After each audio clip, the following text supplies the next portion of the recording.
यह एक राजा की अद्भुत कहानी है। किसी नगर में एक राजा रहता था। राजा बूढ़े होने को आ गए पर उनको कोई बेटा नहीं हुआ, सिर्फ एक बेटी थी। राजा को बहुत चिंता होने लगी कि अब मेरा इतना बड़ा साम्राज्य कैसे संभलेगा, इसकी देखभाल कौन कर पाएगा। एक दिन अचानक भगवान का नाम लेकर राजा ने ये निर्णय लिया कि कल सुबह जो भी हमारे दरवाजे पर आने वाला पहला व्यक्ति होगा, मैं अपनी बेटी से उसका विवाह कर दूंगा और अपना नया उत्तराधिकारी बना दूंगा। अगले दिन सुबह सुबह एक फटी पुरानी कमीज पहने एक लड़का दरवाजे पर दस्तक देता है। राजा ने प्रभु इच्छा समझकर अपने निर्णय के अनुसार अपनी बेटी की शादी उस लड़के के साथ कर देता है और अपना सारा राजपाट उसे देकर पहाड़ों पर संन्यास को चला जाता है। अब ये नया राजा राजपाट के बारे में जानकारी इकट्ठा करने की कोशिश करता है। राज्य कैसे संभालना है, युद्ध में कैसे जाना है, क्या तैयारी होनी चाहिए ताकि बहुत अच्छा राजा साबित हो। उसने अलग अलग काम अपने अलग अलग मंत्रियों को दे रखा था, जैसे राजकोष वित्त मंत्री को, सेना की बागडोर सेनापति को और ऐसे ही अन्य कई मंत्रियों को अपने मंत्रिमंडल में शामिल कर रखा था। नए राजा के संचालन में राज्य बहुत बढ़िया से चल रहा था।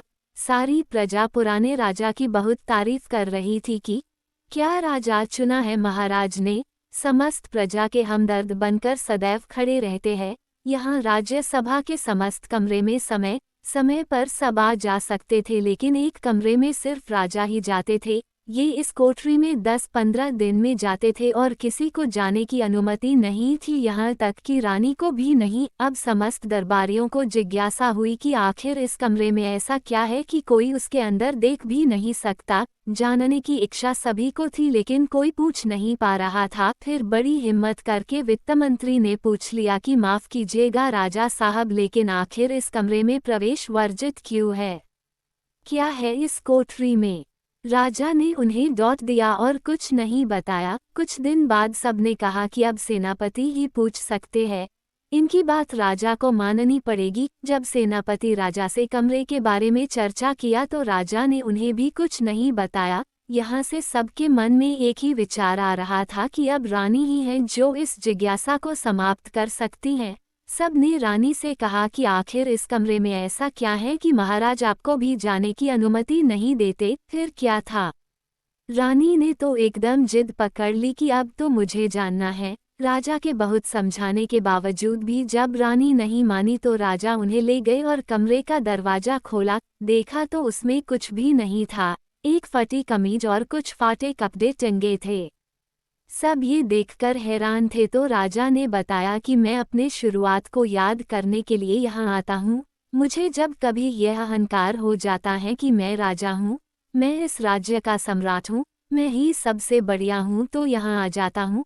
आधे घंटे बैठा रहता हूँ, अपने शुरुआत को याद करता हूँ और अपने आप को बताता हूँ कि मैं यही था, यही मेरी शुरुआत थी।